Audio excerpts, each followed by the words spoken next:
안녕하십니까, 레피드입니다. 오늘 11월 4일이고요. 원자력 테마 보도록 하겠습니다. 자, 오늘도 하락으로 진행이 되었습니다. 최근에 이제 상승을 하지 못하는 추세가 좀 이어지고 있고요. 두산에너빌리티, 현대건설은 크게 하락하지 않았지만 그 밑에 있는 기자재 기업들이 좀 많이 하락을 하는 모습이었습니다. 특히 태웅이 좀 많이 떨어지는 모습이었고요. 일단 전체적으로 하락으로 진행이 되었습니다. 증시 동향을 보더라도 코스피가 2.3% 가까이 떨어지면서 오늘 외국인 투자자가 2조 5천억을 매도를 했습니다. 기관 투자자도 7,300억을 매도하면서 3조 가까이를 매도하는 모습이었고요. 코스닥은 오히려 2,300억 매수, 기관 투자자 1,600억 매수하면서 1.3% 반등을 했습니다. 그래서 차익 실현 후에 이제 코스닥으로 좀 이동하는 모습이었는데요. 근데 이제 코스닥 중에서도 바이오 종목 위주로의 상승세가 이어지는 것을 볼 수 있었습니다. 그래서 확실히 순환매가 이어지는 듯한 모습이었고, 오늘은 반도체 종목들, 삼성전자, SK하이닉스를 중심으로 해서 매도 물량이 쏟아졌고, 거기에 대해서 지수가 하락을 하는 모습이었습니다. 일봉을 보더라도 어제 상승했던 부분을 그대로 반납하면서 고점 부근에서의 차트 모양이 좀 나왔는데요. 일단 조정이 좀 나온다면 추가적인 하락이 나올 수 있습니다. 워낙 이제 가파르게 지수가 올라갔기 때문에 충분히 조정을 만들 만한 그런 상황이기도 한데요. 그러나 그 조정이 얼마나 깊게 들어올지는 사실 알 수는 없습니다. 하지만 전체적인 증시에 대한 전망은 확실히 좋다라는 것은 우리가 알 수 있는데요. 이전처럼 엄청나게 급락을 하는 사태는 나오지는 않을 것 같다. 일부분 이제 하락이 나오겠지만 적절한 수준에서의 하락을 멈추고 다시금 상승을 위한 준비를 이어갈 가능성이 있다라고 생각이 되고요. 지금의 이 하락은 사실 뭔가 이 정치적인 리스크라든지 전 세계에 의한 중대한 사건이라든지 그런 거에 의한 부분이 아니죠. 이렇게 하락한 게 아니라 그냥 과도하게 과열된 시장에서의 어느 정도의 차익 실현이라고 보시면 될 것 같습니다. 항상 그 차익 실현이 따라올 때 보면은 버블에 대한 우려감을 극대화시키기도 합니다. 그래서 이러한 단어들을 이제 많이 보시게 될 거고요. 그러나 코스피에 대한 수익률이 높다라고 해서 이쯤 해서 이제 상승을 멈추겠다 이런 것보다는 이번에 이제 이렇게 우리나라 증시가 올라가게 된 계기가 무엇인지를 근본적으로 접근을 해본다면 조금 더 우리가 상승할 가능성이 높고 그런 부분에 있어서 코스피를 내년까지 바라봐도 될 것 같다라는 생각이 들 겁니다. 일단 외국인 투자자 최근에 많은 매도하고 있습니다. 반도체 종목 위주로 특히 SK하이닉스를 수급을 보시면 외국인 투자자가 상당히 많은 매도를 하고 있습니다. 많이 올랐기 때문일 것 같기도 하고요. 차익 실현을 좀 하는 것 같기도 합니다. 그래서 그 물량이 쏟아지면서 이렇게 외국인 투자자 많은 매도 진행했습니다. 기관 투자자도 금융 투자 위주로의 매수가 좀 멈추고 나머지 수급들은 꾸준히 매도를 해왔기 때문에 그대로 진행이 되었다라고 보시면 될 것 같고요. 향후 이제 수급이 어떻게 진행되는지 계속 지켜보겠습니다. 그 다음 코스닥이고요. 코스닥은 1.3% 올라서 추가적인 상승이 있었습니다. 그래서 코스닥과 코스피가 좀 디커플링 되는 모습이 나왔고요. 여전히 코스닥은 약한 모습입니다. 전체 추세상으로는 코스피는 4,000을 넘었지만 코스닥은 1,000포인트조차 되지 않고 있습니다. 그래서 바이오 종목 위주로의 상승이 좀 이어져서 오늘도 상승했지만 사실 그 아래에 있는 다른 이제 기술주들도 같이 좀 올라야 되는 상황이고요. 코스닥은 사실 더 올라서 1,100, 1,200까지는 올라와줘야 뭔가 균형이 좀 맞아진다라는 느낌이 들 것 같습니다. 조금 더 코스닥에 대한 상승을 기대하면서 지켜보도록 하고요. 최근에 확실히 외국인 투자자, 기관 투자자가 코스닥에 좀 수급이 들어오는 것을 볼 수가 있습니다. 그래서 이제는 어느 정도 코스피에 대한 대형주들이 조정을 받을 때 이제 중소형주 위주로의 상승이 기대되는 상황이고요. 계속 보겠습니다. 자, 오늘 코스피가 떨어진 것은 단독이 아니었습니다. 니케이도 장중에 후반에 급락을 하면서 진행이 되었고요. 상해종합도 많이 떨어지진 않았지만 장중 후반에 급락을 했습니다. 나스닥은 어제 올랐고 다우도 조금 조정받았는데요. 지금 나스닥 선물은 이렇게 급락을 하면서 진행되고 있는데요. 확실히 전체적으로 과열된 상승에 의해서 좀 이렇게 차익 실현 물량이 쏟아지고 있다, 이렇게 보시면 될 것 같습니다. 이렇게 심리가 과열되어 있는 만큼 이제는 투자자들이 많은 과거의 데이터들을 알고 있습니다. 뭔가 지금 상황도 깔끔하게 이렇게 계속 투자를 공격적으로 할 만한 상황이 아니라는 것도 알고 있습니다. 왜냐하면 뭔가 큰 그런 리스크들이 한 번쯤은 터질 때가 되었다라고 판단했던 2025년이었기 때문에 오히려 그것을 이겨내고 지금 올라가는 거, 뭔가 미국의 셧다운 상황이라든지 여러 가지 이 분위기를 봤을 때는 충분히 이런 과열된 시장에 의해서 심리가 돌아섰을 때 내려갈 수 있는 상황도 될 수 있기 때문에 지금은 뭔가 그 뉴스에 의해서 많은 투자자들이 움직인다라고 보시면 될 것 같습니다. 하지만 우리가 지금 이 시장이 올라가는 이유 중에 하나는 AI에 의한 많은 기대감이기도 하고 그 기대감이 빠르게 실적으로 다가오기 때문에 실제로는 버블이 빠르게 늘어나고 있지만 그 버블 속을 빠르게 채워가고 있다라고 보시면 될 것 같습니다. 그래서 다른 버블과는 좀 다르다라고 생각이 들고요. 정말 이 버블이 터진다라고 했을 때는 AI라는 것이 필요성이 없다라고 판단이 됐을 때 그때는 엄청난 버블이 터지게 될 겁니다. 근데 우리 주변을 보시면 알겠지만 AI가 적용돼야 되는 아이템들이 매일매일 쏟아지고 있습니다.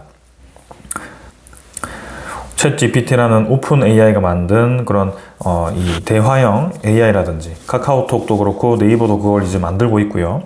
그것을 이제 떠나서 제조업 산업에서도 이제 여러 가지 AI들이 속속히 나오고 있습니다. 그리고 결국에는 궁극적으로는 이제는 자율주행 자동차라든지 아니면 이제 그런 로봇, 휴머노이드까지 이제 연결이 되는 상황이기 때문에 AI에 대한 부흥은 계속 나타날 수밖에 없습니다. 근데 이 AI라는 것이 전체적으로 골고루 이 기술이 분산되는 게 아니라 어느 특정 국가에 의해서 이 승자 독식이라는 단어가 어울릴 만큼 AI에 대한 기술력이 상당히 중요합니다. 성능이 떨어지는 AI를 사용할 필요가 없습니다.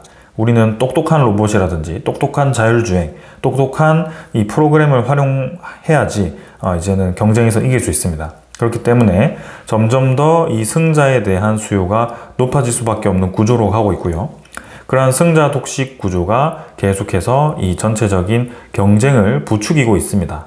이러한 것들이 이제 기대감으로 쏟아지면서 투자금들이 같이 나오고 있는 상황이고요. 그게 계속 실적으로 나타나야 되는 상황인데 실제로 실적이 나오고 있더라. 근데 왜 이렇게 떨어지느냐? 결국에는 기대감이 과했다라는 그런 이 보수적인 접근이 충분히 그런 조정이 나올 수 있죠. 그래서 우리는 그 정도로만 지금 이 하락을 이해하면 될 것 같습니다. 환율은 지금 1438원, 7.2원 정도 올랐고요. 우리나라 원달러 환율이 떨어지지 않고 있습니다. 달러에 대한 강세가 확실히 계속 나타나고 있고요. 원달러의 환율이 점점 높아지게 되면 조금 이러한 부분들이 부담스러울 수 있습니다. 하지만 급속도로 올라가기보다는 천천히 올라가고 있는데요. 이러한 부분들도 향후 이제 우리나라 입장에서 대미 투자에 있어 이제 점점 현금 보유고, 외환 보유고가 중요하게 다가오게 될 겁니다. 다행히도 그렇게 급속도로 투자를 하진 않지만 장기적인 입장에서 봤을 때는 원달러에 대한 환율이 점점 더 높아질 가능성도 충분히 있기 때문에 이러한 부분들도 고려를 해야 될 것 같습니다. 원달러 환율이 이제 올라가게 되면 우리나라 수출 기업들 입장에서는 좋습니다. 하지만 최근에는 이제 그런 수출 기업들에 대한 이 이득을 보는 것들을 미국이 사실 보면 미국 입장에서는 강달러이기 때문에 본인들이 수입하는 입장에서는 오히려 제조업 입장에서 좋지 않다는 거죠. 그래서 이제 관세가 나타나게 된 겁니다. 어떻게 보면 환율에 대한 이득이 이 관세를 통해서 상쇄가 된다라고 보시면 될 것 같고요. 이 환율이 올라가는 것이 사실상 우리나라 수출 기업에게는 지금 현재로서는 그렇게 유리한 상황은 아니다라고 볼 수가 있겠습니다. 대미 수출이 많기 때문에 그러한 부분들이 지금 조금 부담이 되고 있긴 한데요. 향후 이제 이 흐름들이 어떻게 진행이 될지 지켜보도록 하겠습니다. 자, 그 다음은 이제 디지털 자산, 비트코인도 지금 하락을 좀 크게 가져가고 있습니다. 요건 이제 제가 평소에 리뷰를 하지 않지만 전체적인 위험 자산에 대한 하락이 지금 나타나기 시작했고요. 비트코인도 하락을 보이고 있는 만큼 지금 우리나라 증시도 과열된 부분에 대해서 좀 조정이 나올 수 있다는 부분을 이해를 하시면 되겠습니다. 자, 그 다음은 이제 오늘 증시 주요 소식을 하나 보도록 하겠습니다. 자, 트럼프가 사실 엔비디아 최신 GPU를 못 준다라고 또 이번에 얘기를 했습니다. 사실 이제 엔비디아 이 젠슨 황이 우리나라에 와서 지금 삼성전자 이재용 회장과 그 다음에 현대차 정의선 회장과 함께 3명이서 치킨을 먹으면서 또 그런 이슈가 되었었는데요. 엔비디아가 최신 칩 블랙웰을 26만 장을 우리나라에게 주겠다라고 얘기를 했는데 바로 그 다음 날에 엔비디아 최신 GPU를 주지 못한다라고 얘기를 해버렸습니다. 그래서 뭐 워낙 쇼맨십이 강하고 하루하루가 다르게 얘기를 하기 때문에 이러한 부분들이 이제 향후 어떻게 될지는 모르겠지만 분명히 이제 공급을 받기로 한 입장에서는 좀 당황스러울 수밖에 없는 얘기이기도 합니다. 그래서 미국의 AI 반도체가 중국의 손에 들어갈 경우에 그런 우위가 흔들릴 수 있다라고 수출을 제한을 해왔는데 이번에도 우방국에도 판매를 제한한 거 아니냐는 그런 우려의 목소리가 나온다라는 얘기입니다. 그래서 향후 이 흐름을 어떻게 봐야 될지 또 지켜봐야 되는 상황이고요. 아무래도 저런 식의 얘기를 했다라는 것은 뭔가 우리나라에게 또 양보를 요구하고 블랙웰 칩을 주려고 할 수도 있습니다. 계속해서 본인들의 이득을 가지고 우방국에 대해서도 장사를 하려고 하는 그런 모습이 좀 나오고 있고요. 그런 부분들이 우리나라에게 또 한 번에 좀 어려운 상황으로 다가올 수도 있습니다. 그래서 그런 이유 때문일지 오늘 이제 관련 이 반도체 종목들이 급락을 하기도 했고요. 네, 그런 이 흐름들이 이제 계속 이 불확실성으로 다가올 수 있기 때문에 향후 움직임 지켜보도록 하겠습니다. 자, 그 다음에 이제 돌아와서 이제 원자력 테마로 다시 보겠습니다. 일단 원자력 테마도 사실 불확실성이 하나가 있습니다. 한미 원자력 협정입니다. 원자력 협정이 사실 명시화되지 않았습니다. 이번에도 핵 협정에 대한 그런 부분에 기대감이 좀 있었는데요. 이 부분이 이제 팩트 시트로 나타나야 됩니다.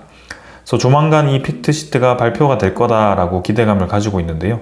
이러한 부분에 이 원자력 협정이 어떻게 담겨 있을지가 관건이 될 것 같습니다. 그래서 그런 불확실성을 활용해서 이 테마에 대한 수급이 지금 좀 빠져나갔고 들어오지 않는 모습인데요. 아무래도 트럼프 입장에서나 미국 입장에서는 이 원자력에 대한 부흥을 노리는 입장에서는 어쩔 수 없이 우리나라의 이 제조업을 끌어들일 수밖에 없습니다.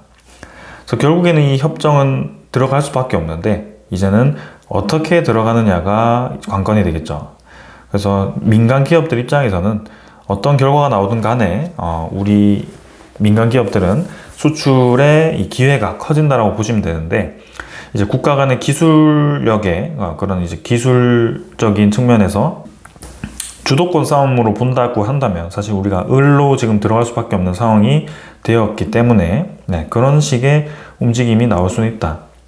그래서 또 왈가왈부가 진행되면서 계속 이제 또 이 소식이 나올 수 있겠는데요. 일단 민간 기업 입장에서의 그런 활로를 지금 뚫는 게 우선이 아닐까라는 생각이고 우리 국가 간의 입장에서 보더라도 지금 이 미국이 원하는 원자력 사업에 있어서 일본이 굉장히 많은 투자금을 붓기로 했고 거기에 또 기회를 가져갈 수 있는 이 활로를 만들었기 때문에 우리나라도 마냥 여유가 있는 상황은 아니다라는 것을 좀 봐야 될 것 같습니다. 자, 그래서 이렇게 보고요.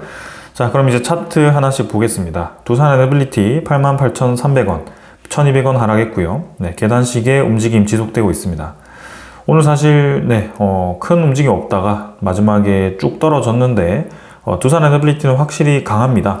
떨어지지 않고 아랫꼬리도 길게 뽑지 않고 그냥 강하게 버텨주고 있습니다. 최근 주가만 보면 한 7% 정도 빠지긴 했는데요. 워낙 이제 고점을 높게 뚫어놨고 지금 이 9만원 근처에서 주가를 계속 횡보시키고 있어서 큰 문제 없어 보입니다.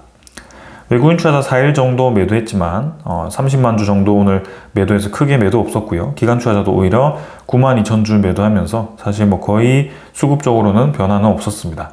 그래서 괜찮았고요. 현대건설도 마찬가지 오늘 큰 하락 없이 이제 적절하게 자리를 잡았습니다. 그래서 음운그룹 위에서 자리를 잡았고요. 61선, 21선 이제 골든크로스 만들면서 추가적인 상승을 위한 그런 준비를 해 가고 있습니다. 차곡차곡 이제 이 디딤돌을 만들어가는 모습이 보이고 있고요. 향후 움직임 지켜보겠습니다. 올해 이제 외국인 투자자가 12만 주를 매수하면서 그동안 연일 쏟아내던 물량을 다시 좀 받아갔습니다. 기관 투자자도 75,000주 금융투자 위주로의 매수 이후에 연기금 투자자도 좀 매수를 했고요. 네, 조금 매수가 들어왔습니다. 한전기술은 조금씩 떨어지고 있습니다. 네, 아무래도 핵협정에 대한 지연이 계속 이렇게 떨어지고 있는 것으로 보여지고요. 완벽한 그런 이 팩트시트죠. 그게 체크가 되는 그날에 아마 어떤 내용에 따라 이렇게 한전기술이 또 올라갈 거냐 아니면 또 지지부진하게 떨어질 거냐 그게 결정이 될 것 같습니다. 그래서 꽤 오랫동안 이 구간에서 놀고 있는데요. 향후 움직임을 지켜보도록 하겠습니다. 외국인 투자자는 104,000주 정도 매수를 했고요. 기관 투자자는 34,000주 매도를 했습니다. S&T에너지가 좀 많이 떨어지고 있는데요. SMR 관련된 종목으로 묶였고 지금 47,900원으로 4% 가까이 빠졌습니다. 어제도 이제 미국의 SMR 관련 기업들이 좀 많이 떨어졌습니다. 최근에 버블에 대한 이슈가 나왔고 그 버블이 아니다라는 이슈가 또 나왔다가 추가적으로 또 그 관련 원자력 테마들이 미국 증시에서 좀 떨어지고 있는데요. 그 관련된 이제 차익 실현 물량들이 좀 나오면서 이렇게 우리나라 중소형 기술주들도 같이 좀 떨어지는 모습입니다. S&T에너지 기대감 컸거든요. 그래서 6만원까지 거의 올라갔다가 단기간에 뭐 거의 지금 20% 이상 주가를 빼고 있는 상황입니다. 그래서 개인 투자자 입장에서는 단기간에 들어갔다면 순식간에 20% 마이너스가 나오는 그런 상황이 될 수도 있고요. 일단 121선 잘 지켜주다가 지금 떨어뜨렸는데 전체적인 증시 영향도 좀 있고 차익 실현 물량 일시적으로 쏟아졌기 때문에 저는 뭐 크게 문제 없을 거라고 봅니다. 만약이라도 이제 좀 더 이 리스크를 준다고 한다면 쭉 떨어뜨렸다가 갈 수도 있는데요. 그 부분이 완전히 S&T에너지를 우하향하도록 만들지는 않을 거라는 생각이 듭니다. 그래서 이 S&T에너지도 떨어지면 충분히 추가 매수할 수 있는 기회가 될 수 있고 지금도 그러한 기회가 온 것 같다는 생각이 듭니다. 기관 투자자 49,000주 매도했고요. 외국인 투자자 7,000주 매도를 했습니다. 성원밴드도 1,200원 떨어져서 지금 35,500원으로 진행이 되었고요. 계속 이제 눌러지는 형태로 주가가 형성되고 있습니다. 이것도 이제 마스가에 대한 프로젝트 기대감으로 좀 올라가야 되는 그런 상황에서 그러한 부분들이 조금 눌러지고 있고요. 특히 조선 종목들도 오늘 조정을 좀 크게 받았습니다. 그래서 관련 이제 테마 역시 성원밴드도 좀 떨어졌고요. 성원밴드도 장기적으로 봤을 때는 결국에는 LNG에 대한 테마, 원전에 대한 테마를 타고 올라갈 수밖에 없다라고 봅니다. 그래서 이것 또한 단기적인 하락이라고 볼 수밖에 없고요. 거래량 좀 실리면서 이렇게 떨어지긴 했지만 외국인 투자자 12만 주 매도, 기관 투자자 32,000주 매도했지만 이제는 하락을 끝내고 상승의 테마, 상승에 대한 이 명분이 어떻게 나올지를 집중해야 될 때인 것 같습니다. 그래서 LNG에 대한 그런 알래스카 LNG 사업이 구체화되거나 아니면 또 한 번에 대형 원전 프로젝트가 또 가시화가 되거나 그런 식의 움직임이 필요합니다. 자, 그래서 지켜보도록 하고요. 그 다음은 태웅입니다. 태웅은 지금 1,650원 하락해서 5.5% 하락했고요. 28,500원으로 떨어졌습니다. 지금 이제 뭐 저점 라인을 뚫고 내려갔기 때문에 상당히 이제 좀 좋지 않은 음봉이 나왔고요. 이대로면 사실 뭐 더 하락해도 사실 이제 바닥 라인이 없는 상황입니다. 그래서 이미 바닥 라인을 형성한 그 지점에서 나온 음봉이고요. 근데 보통은 이제 이렇게 지지 라인을 형성하는 듯 하면서 한 번 더 이제 떨어뜨리는 그런 모습이 나오긴 하는데 그게 지금 나온 것 같습니다. 그래서 추가적으로 고를 깊이 팠다가 빠르게 올라가는 움직임이 나올 가능성이 저는 커 보이고요. 그게 뭐 3분기 실적 발표가 되었던 아니면은 새로운 또 원전 프로젝트가 되었던 그런 어떤 명분에 의해서 또 올라갈 가능성이 있습니다. 그래서 이전에도 보았듯이 SMR에 대한 프로젝트로 단기간에 한 20% 가까이를 빠르게 올라가는 모습을 보았기 때문에 이것 또한 그럴 가능성이 크고요. 태용은 사실 50% 수준이 여전히 풍력 매출을 내고 있기 때문에 우리나라의 풍력에 대한 사업이 커질 것으로 또 기대가 되죠. 그런 부분에 있어서 최근에 어제도 그렇고 이 풍력 관련 종목들이 급등을 했는데 거기에 대한 상승 없이 진행되었고 오히려 이제 SMR에 대한 하락이 계속 떨어지고 있는 모습입니다. 그래서 태용 같은 경우도 SMR의 테마로 강하게 묶여 있는 것 같고요. 향후 이제 SMR에 대한 그런 테마들이 다시 한번 올라갈 때 아주 강하게 튀어나갈 가능성이 커 보입니다. 그래서 향후 움직임 기다려 보도록 하고요. 오히려 이러한 하락이 지속되면 추가적인 매수에 대한 그런 기회가 엄청나게 크게 온다라고 생각이 듭니다. 그래서 기관 투자자는 지금 3,900주 정도 매수했고요. 금융 투자 위주로의 매수가 지속되었는데요.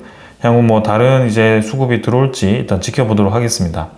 외국인 투자자는 계속 꾸준히 매도에 집중하고 있는 모습이고요. 이 수급에 대한 변화가 나타날지 보겠습니다. 우지는 큰 하락 이후에 상승으로 진행이 되었고 15,400원으로 오히려 5.7% 올라가서 진행이 되었습니다.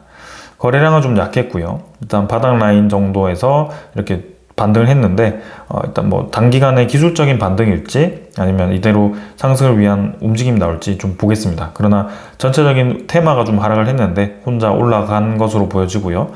외국인 투자자도 10만 주 정도 매수했고 기관 투자자는 큰 변화는 없었습니다. 보성 파워텍은 오히려 이제 오늘 위로 꼬리를 달면서 뚫고 나갔습니다. 후반에 이제 좀 약한 모습을 보이면서 눌러졌는데요. 계단식의 상승에서 또 한 번의 상승을 이어가는 듯한 움직임이었습니다. 외국인 투자자 58만 주 매수했고요. 기관 투자자도 10만 주 가까이 매수하면서 좋은 흐름 보이고 있습니다. 우리 기술은 70원 정도 하락해서 1.5% 정도 하락했고요. 비슷한 고점 부근에서 또 하락이 나왔습니다. 그러나 결국에는 수렴 구간 크게 만들고 있고요. 이 수렴 구간에서 계속 상방으로 수렴하는 상황에서 다시 한번 크게 힘을 줄 것으로 보여집니다. 그때까지 시간을 좀 두고 봐야 될 것 같고요. 외국인 투자자 50만 주 정도 매도하면서 진행이 되었습니다. 자, 이 정도로 이제 차트 확인했고요. 오늘 준비한 소식들을 하나씩 보도록 하겠습니다. 자, 사실 이제 이 원전 테마는 전체적인 에너지에 대한 수요가 계속 발생해야 되고 AI에 대한 그런 이 투자가 AI에 대한 그런 기술 개발이 이 전력으로 연결이 되었고 그게 또 원전으로 연결이 되고 있는 상황입니다. 그럼 시장은 지금 어떤 상황인가? JP모건을 중심으로 해서 계속해서 시장이 버블이 있다 그런 얘기를 좀 하고 있는데 팔란티어를 봤을 때는 AI 붐을 타고 3분기 어닝 서프라이즈를 지금 보였다라고 합니다. 그래서 실적을 보면 최대 방산기업 팔란티어가 시장을 웃도는 3분기 실적을 내놨고 팔란티어는 3분기 매출이 11억 8천만 달러가 나온 만큼 이제 시장 조사가 전망한 그런 전망치를 웃돌았다라고 합니다. 그만큼 AI에 대한 이 실적이 지금 나타나고 있다라고 보시면 될 것 같고 버블에 대한 이 투자 과열이 있긴 있지만 그 버블을 빠르게 메워가고 있다는 것이 증명이 되고 있습니다. 그저께는 이제 아마존에서도 좋은 실적이 나왔고요. 이제 실적 시즌이 조금씩 지나가고 있는데 뭐 저는 실적 잘 나왔고 오히려 잘 진행되고 있다라고 생각은 됩니다. 그래서 이제 우리나라 기업들도 곧 이제 실적 시즌이 11월 15일 정도면 다 마무리가 될 거고요. 그때 이제 그 이후 연말에 들어갈 때, 그 다음에 26년도 들어갈 때 향후 이제 움직임이 어떻게 될지가 관건이 될 것 같습니다. 자, 그래서 이 MSCI 관련해서 11월 달에 리밸런싱이 있고요. 그 11월 30일 이후 12월 한 달 동안 어떤 움직임을 보일지 지켜보도록 하겠습니다. 자, 그 다음은 이제 두산 에너빌리티에 계속해서 이제 좋은 소식이 들려오고 있습니다. 그래서 핵 추진 잠수함으로 새 시장에 대한 기대감이 커지고 있다는 내용도 있고요. 지금 우리나라가 이제 핵 잠수함에 대한 개발을 선언했고 거기에 대해서 미국이 건조가 가능하다라고 승인을 했습니다. 근데 그게 어디서 이제 건조를 할지는 아직 정해지진 않았지만 거기에 들어가는 핵 연료에 대한 부분을 이제 인프라까지 두산 에너빌리티가 진출할 수 있는 상황이다라고 분석이 되기도 했습니다. 향후 그 관련된 이제 종목들도 주목을 받을 것으로 기대가 되고요. 계속 이 상황을 좀 봐야 될 것 같습니다. 이 선박에서도 HD 현대라든지 그런 쪽에서 대형, 초대형 선박에 SMR을 연계해서 운용하는 그런 선박을 개발했고, 그죠? 그런 부분들이 나중에 상용화될 것으로 기대가 되죠. 그런 상황에서 보면 SMR은 사실 들어갈 수 있는 부분이 상당히 많습니다. 그래서 여러모로 시장에 대한 이 가능성이 높기 때문에 주목을 해볼 만하고요. 아직 이 본격적인 이 상용화 단계는 아니지만 점점 이제 그런 파일럿 이 라인들이 완공이 되고 검증이 되고 나면 본격적으로 양산화가 될 것으로 기대되고 조금 더 지켜볼 필요가 있겠습니다. 자, 그 다음은 KB증권에서는 계속 두산 에너빌리티에 대해서 상당히 좋게 얘기하고 있습니다. 미국 공식화 발표에 이제 40년 만에 원전 르네상스가 도래한다라는 또 평가를 내리고 있고요. 40년이라고 한다면 두산 에너빌리티 입장에서는 2007년보다도 더 큰 빅사이클이 온다라고 보시면 될 것 같습니다. 그래서 글로벌 원전 사이클 부활 때는 이제 한국의 성공적인 원전 건설에 대한 경험을 높이 평가받을 거고, 여기에 대해서 이제 본격적으로 미국 프로젝트를 진행할 수 있다라고 보시면 될 것 같습니다.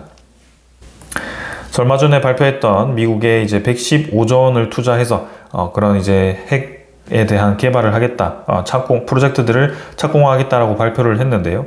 그런 부분들이 이제는 단순히 그런 정책에 대한 추진이 아니라 이제는 실제로 이행이 되고 있다는 점에서 기대가 현실로 되고 있다고 볼 수가 있습니다. 그래서 2026년은 그 기대가 현실로 전환되는 시기가 될 가능성이 크다라고 보고 있는 상황이고요. 여기에 대해서 우리나라 기업들이 본격적으로 그 수혜를 볼 것으로 보고 있습니다.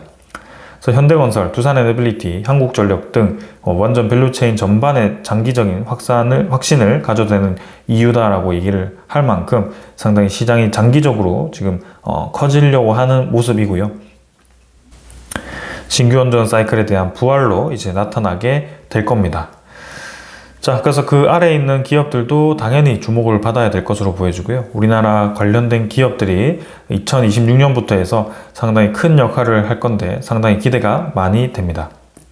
두산에너빌리티는 또 우리나라 내부에서 원전 해체에 대해서 시작을 했습니다. 그래서 고리 1호기에 대한 해체 공사를 착수를 했고요.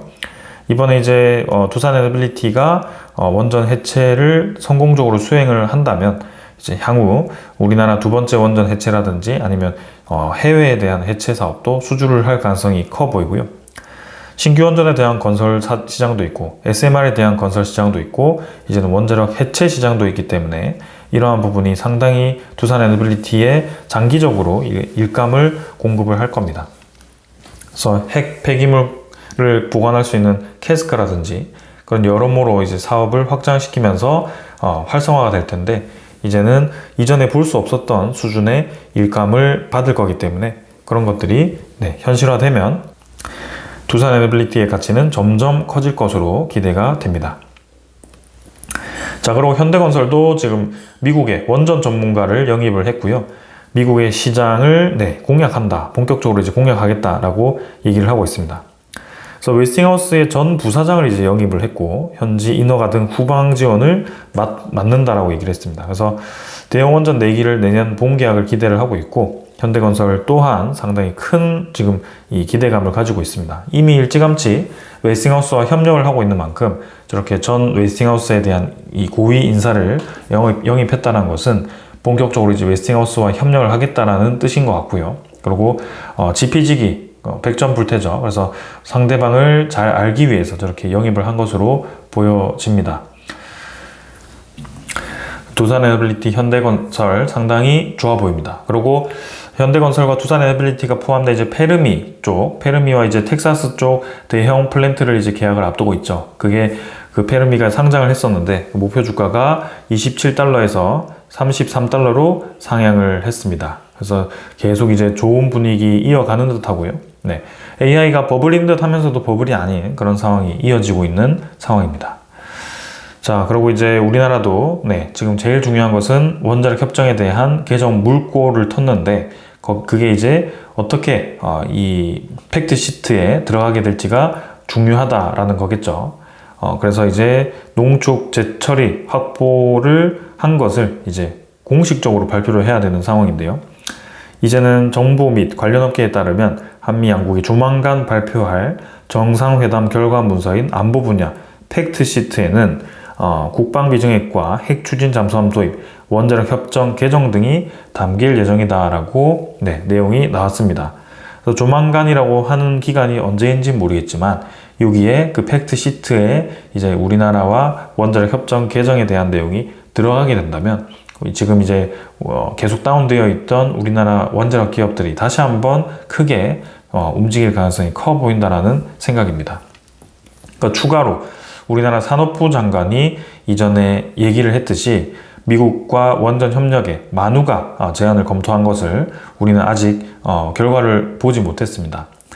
APEC 때 이제 거기에 대한 구체적인 논의가 나올 거라고 좀 기대를 했는데 나오진 않았습니다. 그러나 이 산업부 장관이 분명히 미국의 에너지부 장관과 면담해서 협력을 논의를 했고, 거기에 이 대형 원전 10기를 추가하는 건설 추진하고 있고, 그리고 SMR에 대한 개발을 이제 추진하고 있기 때문에 이 마스가에 이어 마누가를 본격적으로 이행할 가능성도 충분히 있습니다. 거기에 우리나라의 대규모 이 투자 자금이 이용될 가능성이 있고, 어제도 발표했듯이 우리 정부가 투자하는 미국의 투자금이 미국만을 위한 게 아니라 우리나라의 기업들에게 진출하는 데 도움이 되도록 사용될 거다라는 얘기가 나왔습니다. 근데 마스가 이외에 마누가를 중요하게 본다라고 했을 때는 미국과의 그런 합작사 설립을 통해서 미국 내에 있는 에너지 인프라를 건설할 가능성이 커 보인다는 생각이고요. 그렇게 되면 현대건설이나 두산에너빌리티를 비롯한 그 관련된 기업들이 큰 수혜를 받을 것으로 기대가 됩니다. 자, 그래서 이제 이 웨스팅하우스에 대한 그런 정리가 되면 마스가 이외에 이제 마누가가 더 큰 시너지로 나타날 수 있는데요. 그게 이제 중요하다. 그래서 여기도 나왔듯이 한수원과 웨스팅하우스 간의 협정 관련 분위기가 안 좋다라는 게 걸림돌이다라는 건데요. 안 좋은 이유가 뭘까요? 네, 그때도 얘기가 나왔는데, 네, 미국의 원전 프로젝트를 짓는 거를 같이 하긴 하는데 거기에 대한 지연에 대해서는 너네가 책임져라 라고 서로 이제 떠밀고 있는 상황인데요. 사실 웨스팅하우스 입장에서는 자국의 프로젝트를 주도적으로 한다면 그 손해에 대한 배상을 자기가 가져가야 되는데 계속 이제 우리나라한테 미루려고 하는 모습이다 보니 우리나라도 그거를 거절하고 있는 상황이겠죠. 그래서 그게 또 평행선을 달리면서 지금까지 또 지연이 되고 있는데요. 웨스팅하우스가 한번 시간 지연수를 통해서 이득을 본 적이 있습니다. 그게 체코 원전이었고, 이번에도 그러한 상황을 만들려고 하고 있는 것 같고요. 향후 이제 우리나라가 어떻게 협상을 하고 결과를 낼지 모르겠지만 일단 결과는 정해졌습니다. 우리나라와 마누가 프로젝트는 할 거다. 근데 우리나라가 조금 불리하게 들어갈 거냐 아니면은 좀 대등하게 들어갈 거냐, 거기에 차이가 있을 것 같습니다. 자, 그리고 이제 체코 원전이 추가적으로 좋은 이제 움직임이 나올 수 있을 것 같습니다. 자, 체코가 지금 뭐 포퓰리즘과 극우 이렇게 뭐 새 연정이라고 했는데요. 일단 새로운 총리가 당선이 될 것 같은데 그 새로운 총리가 일단 약간 우쪽으로 이렇게 좀 치우친 그런 이 정당을 꾸린 것 같습니다. 그러나 그 우쪽으로 치우친 것이 EU와의 그런 관계를 조금 멀리하고 체코만의 그런 안보와 체코만의 주권을 강조하는 것 같습니다. 근데 우리나라 입장에서는 체코만의 안보와 주권을 고수하는 입장에서는 체코와의 이제 산업 협력을 할 수 있는 기회가 더 커지는 것이고요. 이 체코 원전의 수주 단계에서도 사실 EU 집행위원회인 그 주요 인사가 프랑스 출신이었던 사람도 있었고 거기서 계속 딴지를 걸었었습니다. 근데 결국에는 체코 원전 수주가 우리나라 쪽으로 왔고 거기에 대한 후속 호기 테멜린 원전까지도 우리가 지금 보고 있는 상황인데 향후 장기적으로 이 체코 이 총리가 원자력에 대한 사업을 이렇게 핵심 에너지원으로서 우선적으로 추진을 하고 EU와의 거리두기를 한다면 한국에 대한 기회가 더 커질 수 있을 것으로 또 기대가 됩니다. 그래서 장기적으로 좋아 보이고요. 그리고 이제 폴란드 쪽의 원전도 이제 우리나라 퐁투누프 원전 사업이 이제 국영회사가 원전 프로젝트 회사 지분 전체를 인수를 추진한다고 하고 여기 이제 코닌 퐁투누프 프로젝트가 이제 국영으로 진행이 되었을 때 우리나라가 폴란드 정부와 이제 프로젝트를 진행할 건가, 그거를 이제 봐야 됩니다. 웨스팅하우스를 주도로 해서 또 진행할 수도 있고요. 일단 체코 원전 이후에 이제 2호기가 필요한 상황인데 그런 부분들도 가시화가 돼야 됩니다. 사우디 원전도 이제 논의가 되고 있는데 미국의 이제 주도권을 주면서 또 들어갈지 아니면은 중동 쪽은 원래 우리가 하기로 했기 때문에 우리가 들어갈지 그런 부분들도 좀 봐야 되고요. 지금 여러모로 걸려있는 게 많습니다. 그런데 계속 다 불확실하죠. 하나 뭔가 속 시원하게 나오는 게 없습니다. 그게 다 미국의 패권주의, 그죠? 패권에 대한 그런 이 부활을 노리는 상황, 그리고 상대 입장에서도 본인의 유리한 상황을 계속 유지하기 위한 전략이 아닌가 싶습니다. 근데 그 결과가 우리나라의 필요성이 점점 커지고 있는 상황이라는 것은 우리가 분명히 알고 있고 그러한 것들을 최대한 활용해서 우리나라 기업들이 진출을 한다면 당연히 덩치가 커질 수밖에 없습니다. 그래서 이렇게 미국에서 가장 중요시하게 생각하는 두 프로젝트, 마스가와 마누가가 지금 우리나라와 본격적으로 협력이 시작될 것으로 보여지고요. 거기에 대해서 이제 주가는 향후 장기적으로 접근했을 때는 올라갈 수밖에 없다라고 생각됩니다. 이번 조정은 오히려 기회가 될 것으로 보여지고요. 반도체에 집중되던 수급이 오히려 이렇게 전체적으로 빠지면서 좀 이렇게 쉬어가는 타이밍, 그죠? 수급들이 좀 이제는 집중되는 테마들이 없어지는 이 타이밍이 저는 오히려 기회가 될 거라고 생각이 됩니다.